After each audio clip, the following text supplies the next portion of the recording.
All right, welcome back to another Wright Stew podcast. I am Paul Stewart. And I am Brian Wright. We're on Friday Eve, my favorite day, or I like this day a lot, especially once you get to the end of it. I like this day a lot. And Brian, this is a big day. Some people, it's their favorite day of the year. That is true.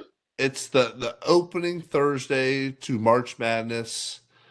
The one where you've got the 16s playing the ones, the twos playing the 15s, some big upsets out there potentially, but it's the one where you can kind of say, like, you know what, I'm just going to take maybe a couple of light meetings in the morning, and then just have some emails to check in the afternoon, and we'll just watch some hoops, and watch your local team, maybe adopt a team as a favorite for a day or two, and man, Brian, it's a big day. And I do remember when prior to COVID, when we were in office proper setting, it was a good time, man, because the environment I worked in, we had people from all over the country. And it was kind of cool seeing people's kind of school allegiances or regional allegiances pop out in a very healthy way. There was always a couple of nutbags who were a little too serious about the game, but for the most part, it was a lot of fun. So I know you're still not feeling it. You're still not feeling it. I'm getting a little mojo. I'm starting to feel Okay. a little hope. Little hope. We got NC State coach, possibly Will Wade on the horizon. McNeese State coach, obviously done a heck of a job at McNeese State. Did a good job. Tell me about Will Wade, Brian. What do we know about Will Wade? Originally a GA at Clemson. Okay. And a couple 3 years younger than me. I think he's only 42. And that's a great sign. If NC State could finally get a coach that is young and got a little chip on his shoulder, hey, he was at LSU doing good things, paying people like everybody else was before it was legal to pay, and basically got called in a wiretap saying, hey, that was a hell of an offer, or that was a good-ass offer. I think it's literally what he said. And it had been rumored he had offered one of his players $250,000. And so he was just a little bit ahead of the curve. Yeah. And sometimes you get frowned upon when you're ahead of the curve. So he gets fired from there after being successful at LSU, not fired for not winning, fired for, bending some rules that I'm convinced. Man, it's hard for me to say it about Dean Smith and even Roy Williams and even Coach K, because even though I hate the light blue school, I got a ton of respect for what they did for so long. And it's hard for me to imagine them having those conversations. But it's also hard for me to imagine Bill Self and all these guys who have had success didn't have these conversations. There's no way they were just getting players because of Kansas, because of UNC, because of Duke. Well, I've listened to some podcasts and read some stuff. They call them bagmen, where it's essentially the shoe companies have become intermediaries for these coaches. And the coaches will use the shoe companies as quasi, and again, this is prior to NIL, right? But they'll use the shoe companies as quasi agents or money mules or whatever it is to pass along a bag, right? And the bag could be money. The bag could. What do you think? What do you think the percentage of the bag man he gets? They get 5%. You think? Hey, if I'm risking. If I'm giving somebody, they might tell them they're getting 5%. They might reach their hand in that bag and get a little extra percent while they're on the way. But it's hard. Think about how hard it is, Paulie. Have you ever tried to pull out much cash from the bank at one time? Have you ever had that, like going to buy a used car or going to do anything where you're trying to pull out $3,000 or $4,000? Have you ever tried to do that from a bank? A couple times, yeah, for kind of different reasons. I was also a bank teller for about 6 months and saw some of those transactions going on. It's hard to do that. Yeah. They want to know where the money's going. Why are you pulling this out? You almost feel like you're robbing the bank when you're trying to get your money out. Yeah. And so I wonder how somebody's able to get out that amount of money without red flags everywhere. I can't imagine trying to pull out like 30 or 40 or 50 grand. What happens at a bank, right? If it truly is bag or not, I don't know. Maybe they had figured out how to do it electronically without people seeing it in different accounts, PayPal, whatever. But I don't know what they were doing. What's your Venmo? Let me see. Yeah. Well, Venmo now, people are worried about, hey, if you make more than $600 on Venmo, you're going to get taxed. But no, Will Wade, I will say this, ahead of the curve, or maybe with the curve, probably, if truth be told. And is going to do, I'm super stoked. If this is our hire, that's why you feel good about letting Keats go after, having a good run last year. If this was the conversation prior to, you feel good about this hire. I'm kind of indifferent to it at the moment.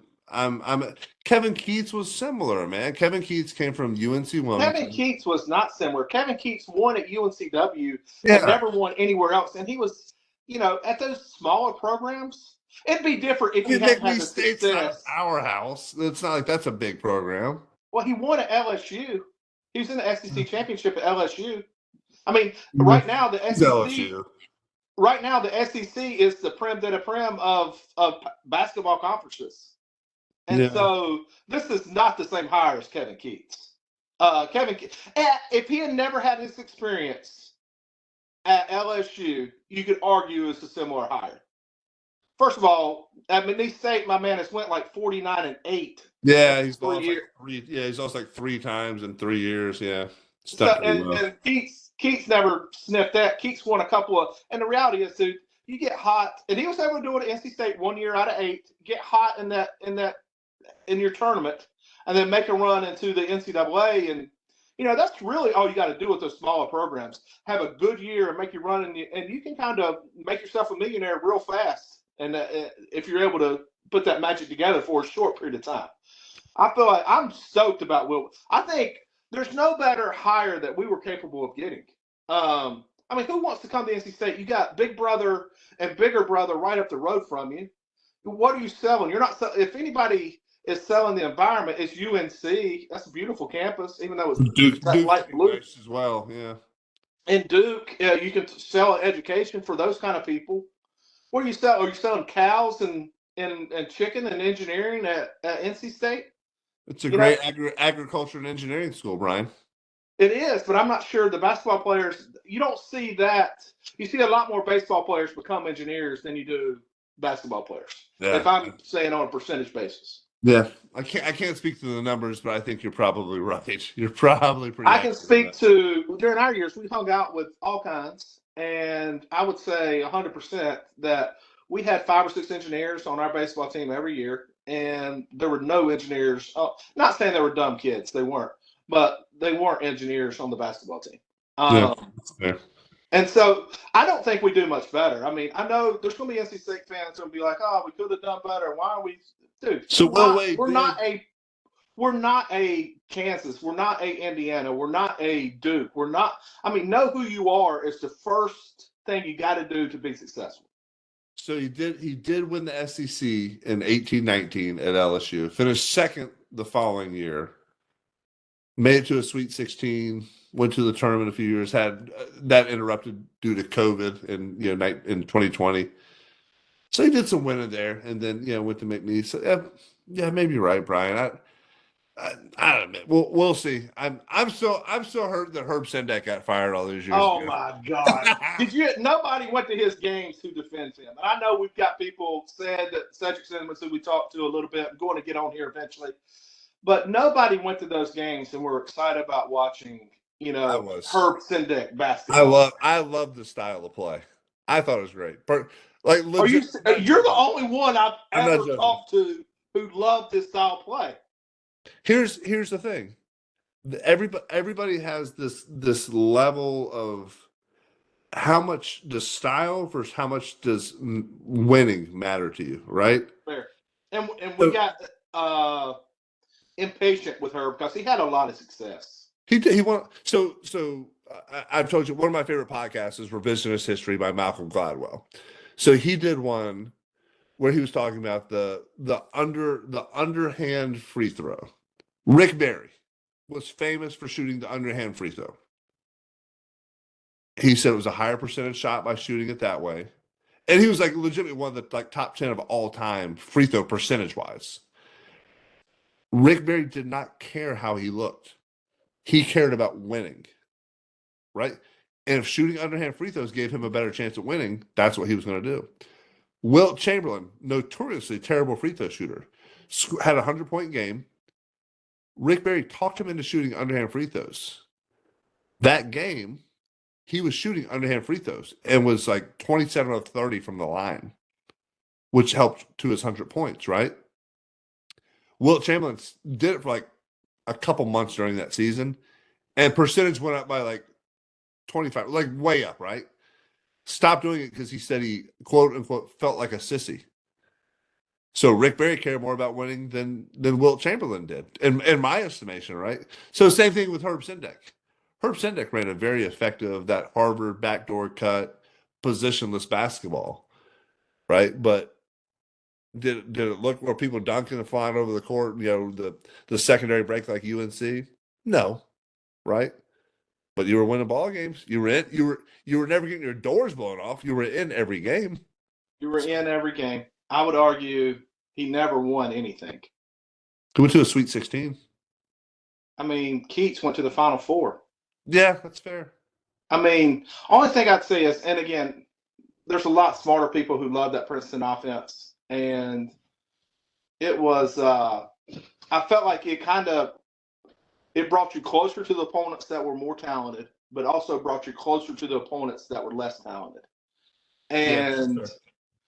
and I would say from a watching standpoint, it was terrible because you never saw athletes be athletes, and it was not a fun offense to watch. And maybe we should have the right guys. I think I would argue it made athletes more athletic because you're seeing big guys move away from the basket and being able to handle. He was recruiting a specific type of player, right? Again, he was playing Euro ball before Euro ball was like that positionless basketball, right? So, and it may be revisionist history on my part, but I just remember some really good athletes that, you know, in different environments were really athletic, and there it just never felt like there was not enough lane opportunities and guys. And again, maybe it is little brother syndrome. I just see the big brothers up the street. Let's call it what it is. And I'm sure they got better players, but you know, they give their athletes chances to be athletes. And if you have an opportunity where you can break stuff down and break guys down, that's when you do it, and that's when you're actually able to just out athlete guys. And we had opportunities where I felt like we could do some of those things. It just wasn't. Again, I'm not a huge connoisseur. I could be argued off of it for sure, but I can tell you as a fan, because that was right in the prime of when I was going to. Yeah, you were in school there. Yeah. I was at tons of Herb Sendek games, and it was frustrating from a fan standpoint because a lot of times they would pass it around 600 times, and then we get a terrible shot at the end of the 35. It's almost like, you know, who I really love. Like and respect. It's like Bennett when he was at Virginia. Again, one of those situations. Yeah, just play defense. Well, somewhat, but remember, there were games, especially the year they won the national championship. There were games where they didn't score 50 points and still beat their other team. Well, he played the pack line defense, is what it was called, and it was a pretty interesting concept. I was coaching like AU girls basketball at the time, and I watched a lot of videos and I conceptually understood it. It was a hard defense. It was advanced for sure. It was hard to teach at least my 12 and 13-year-old girls at the time, because there was more responsibility. There was a lot of kind of attacking the ball and then having to fill spaces. But you're right, they were winning a lot of low-scoring games. But they had some offensive players on those teams as well. So they did, but they would dribble the air out of the basketball on the offensive end as well, and which helped and contributed to their defensive effectiveness for sure. And historically, they were one of the teams who, as a higher seed, got beat by a much, much lower seed in one year. Then the next year they eventually won it, but they got blown out. I think maybe they were 2 seed and a 15 beat them. I mean, it was a really, again, very effective. I respect Bennett as a coach and as a man from what I know about him as much as anybody, but not a fun brand of basketball to watch. No, if you like defense, great one. Yeah. So, well, congratulations. So, Will, wait, it's not officially been. They're waiting for McNeese State. He texted me personally. Did he? Okay. Hey, I want you to make this announcement on the Wright Stew podcast. Okay, good. Breaking news. Breaking news. Okay, good stuff. Brian got the scoop. Good job. So, Brian, did you have a chance to watch any of the early morning Tokyo Series games, Dodgers and Cubs? I'm on a weird sleep schedule right now. I got one kid that I'm normally responsible for taking to school that is tracked out. So they still do track out school here in North Yeah. Carolina all the way through. And so he's tracked out right now. So really, I don't have to get going. I don't even have to get out of bed till like 7:15. So right now, my schedule is like A little 12. later, okay. Yeah, 12 to 7:15. And then I've got to get going, though. There's no BSing around if you get up at 7:15. Yeah. But normally, on my normal schedule, it's closer to a 6:15. 11 to 6:15 is kind of my ideal sleep schedule. And so I understand, though, just from seeing some highlights, that the Dodgers are probably going to go 162-0 at this point. They're not getting beat all year. They're going undefeated. So they won again today. So 2-0. Ohtani hit a home Or run. won again yesterday. And Yeah, then they played. They won both games in Japan. Ohtani hit a home run. So my son and I, we got up early. We were watching, and there was a foul ball. So this was the most interesting play to me. There was a foul ball hit down the third baseline. I saw this. Yeah. And Max Muncy went over, made a great effort at it. And there was like a fence, like a netting. So the fence looked like it was probably 3-4 foot tall. And then there was a net that was probably, it looked like it was maybe 7 foot ish tall. I would agree with that. Yeah, it's there to protect, protect people down that first baseline. Third baseline from getting foul balls and getting smoked. But this was a high fly ball, one that was kind of sailing, and it looked like it ended up probably in the second row of the stands. But Max Muncy went up, and as he went up to grab the ball, his glove kind of got caught on the top of the net and stuck. Otherwise, I think he probably would have caught it. But there was an individual who did catch it, made a clean catch from the crowd. And when you watch the game, it's like it stood out because it was a big black guy, bald head, and just made a clean catch and just kind of stood there like, man, I did that. Like that was do you know who it was? No. It was Rodney Pete. Oh, he's in Japan watching some baseball. Yeah. Rodney Pete had a Dodgers. I forgot he's from down there. Was former Detroit Lions, Panthers quarterback, married to Holly Robinson. Pete, he caught the ball. That's who it was. I did not realize. So I wonder if he's a part of the group. Famously, Magic Johnson has a group that is part ownership of the Dodgers. And ever since, I'll be honest with you, Magic, for all his faults or however you view Magic Johnson, dude, he's been very successful off the court. And since he became a minority owner with the Dodgers, they have not been afraid to spend money and, figure out ways to put a great product out there for the fans of Los Angeles. Yeah, they've done good. So Dodgers going undefeated. That was without Freddie Freeman and Mookie Betts in the lineup both days as well. So Mookie Betts, how about this? He's not a big guy, but I heard this. We should have brought this up. Beginning of the series, he traveled with him, but he is sick. He's not a big guy, but lost 15 pounds. Yeah, grief. From the sickness. He can't be 165, 170 pounds. He may be listed as heavier than that. Maybe he carries his weight really well. Yeah. But lost 15 pounds with this sickness. And I think if they didn't know how bad it was, if they knew how bad it was, he wouldn't have traveled with them. Yeah. And but down 2 All-Stars. Hey, just another Ohtani's, Ohtani at this point. I mean, it's just unreal, dude. Unreal. Yeah, he's unbelievable. So congratulations to the Dodgers. And then, Brian, do you have any picks? I know you've kind of taken a quick glance at the brackets. I have no upsets off the top of my head. I guess I would go. I know you're going to have a bracket together probably by games starting this afternoon. You'll have a bracket. Certainly by the start of the games. Yeah. But I'm going to say, I'll just pick a couple teams that I feel like it's going to be interesting to see. Obviously, UNC, with them being snubbed, ACC only having 4 teams in the tournament, I got to be honest with you, I was pulling about as hard as I could for them the other night when they were playing in that playing game. Yeah. And I wanted them just to rub it in their face. Everybody was talking about before the game, it's a pick'em game, probably San Diego State. They play this unbeatable defense. It's like the games did not count because of how poor the league played against other conferences early in the year.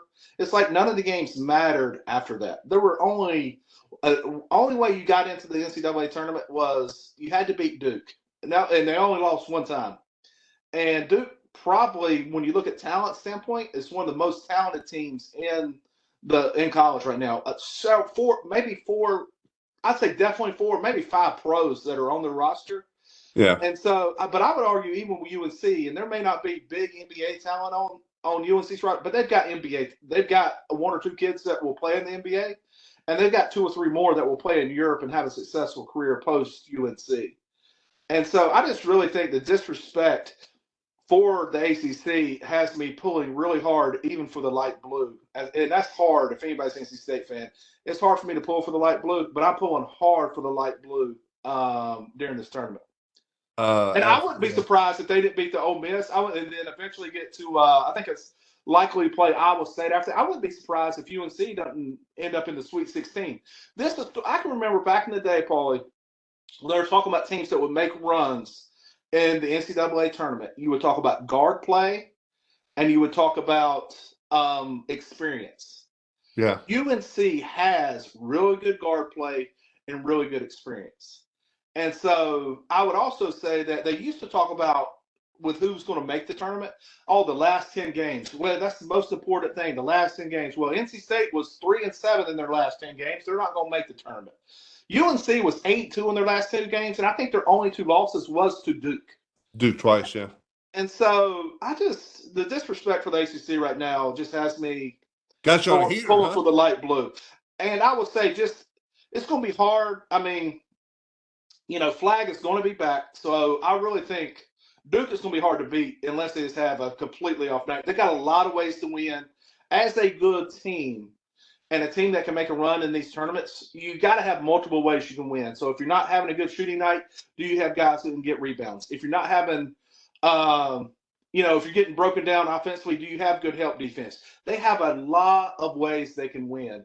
UNC has less, but they got 3 really good guards. I wouldn't be surprised if UNC doesn't make it to the Sweet 16, and I wouldn't be surprised that if Duke doesn't cut down nets, and we end up with maybe 2 teams in the Final Four again from the ACC.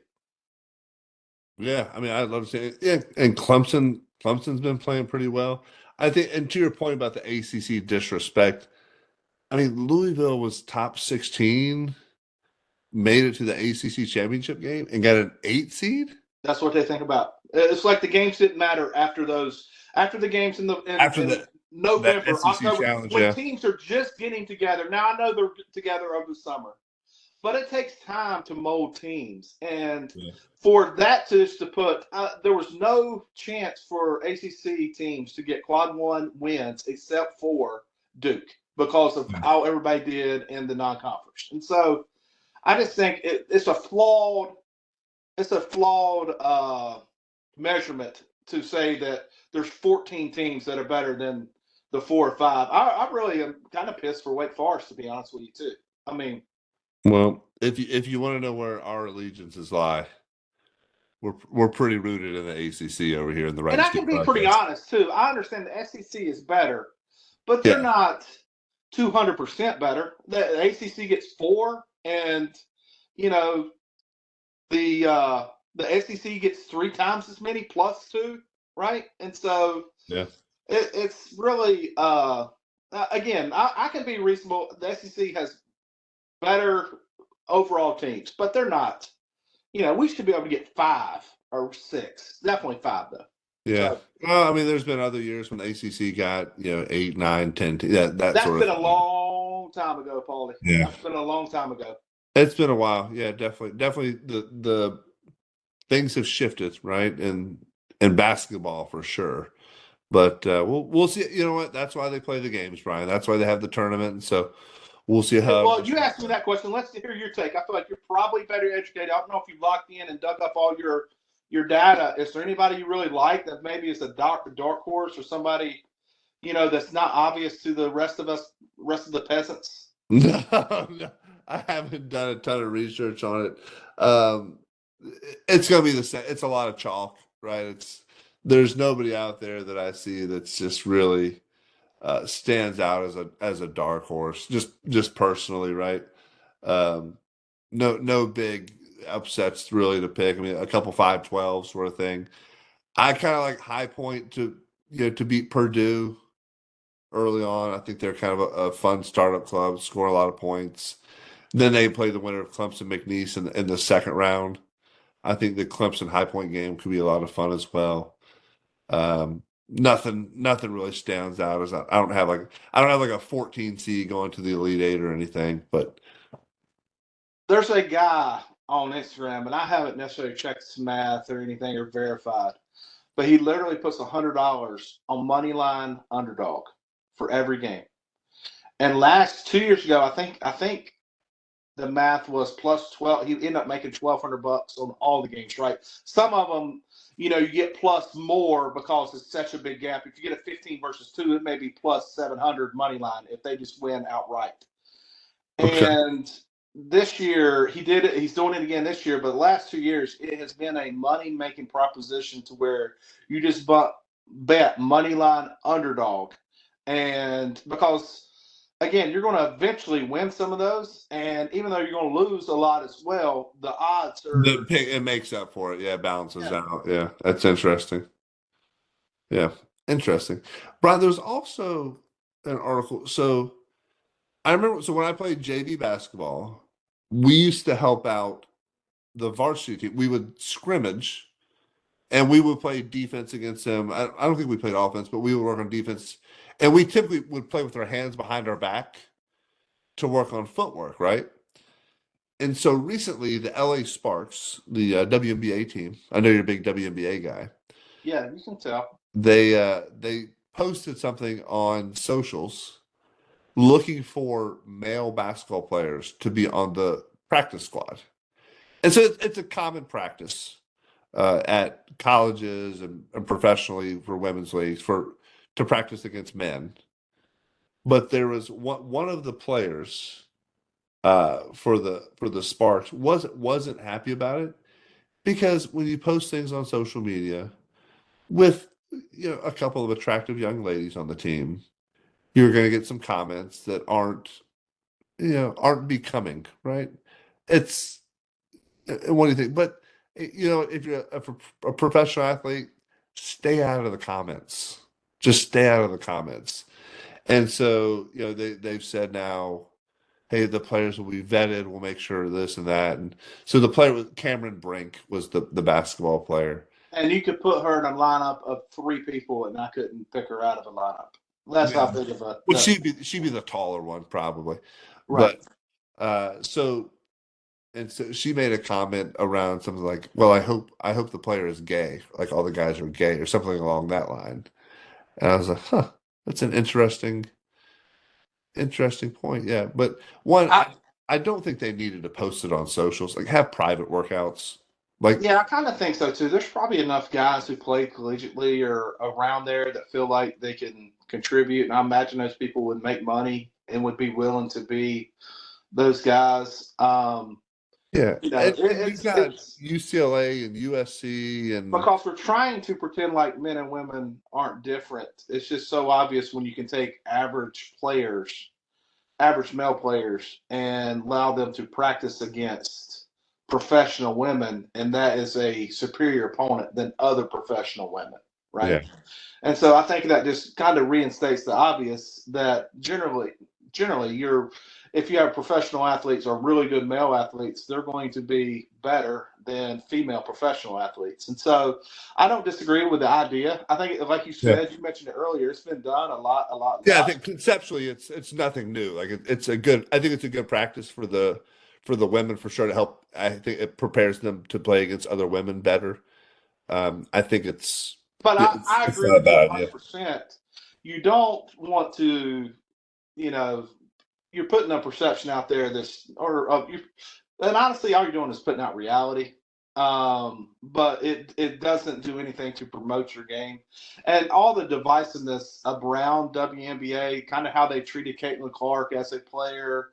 Yeah, Anybody that's remotely conservative or remotely has a different non-liberal view is kind of skewed upon. There's not many really good players that you would consider there's not any vocal conservative players. Everybody is vocal liberal players, which is okay. And I'm for you being able to speak your mind as a player. But when you're trying to get an audience to where we had just an election, so it's pretty obvious there's a large pundit of the population that leans at least a little bit right of whatever we were voting on this past year. And so you're Yeah. eliminating 70 some million people once you start putting politics and putting other things out there that are potential customers. And I think as a sport, as a organization, you're much better off to stay away from those things, at least until you really have built a brand, instead of going on these divisive type attitudes. And, I feel like the WNBA has this way of being like an angry victim all the time. They're always not getting paid what they should. They don't travel the way they should. They're not treated the way they should be. And it's like, dude, it's you're in the process of starting a league that is being subsidized by the NBA, and so understand kind of where you're at and be appreciative for where you're at, and then I think you would have more fans that would buy into it. I mean, I was kind of on the Caitlin Clark train last year because she was entertaining. She was different than what we've seen. She was kind of a version of Steph Curry on the female side that really could shoot from anywhere. But the more you hear them talk, the less I want to turn it on, to be quite honest with you.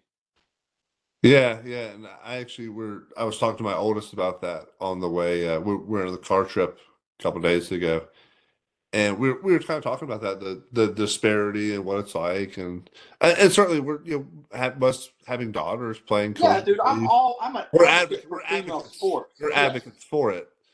But from a business perspective, I said, look, if you're in New York City and somebody says, here's tickets to the Knicks game or to the Liberty game, which one are you going to go to? If somebody told you the Liberty game, I'd be sure. But 99 out of 100 people are going to say the Knicks game, right? And it's not wrong.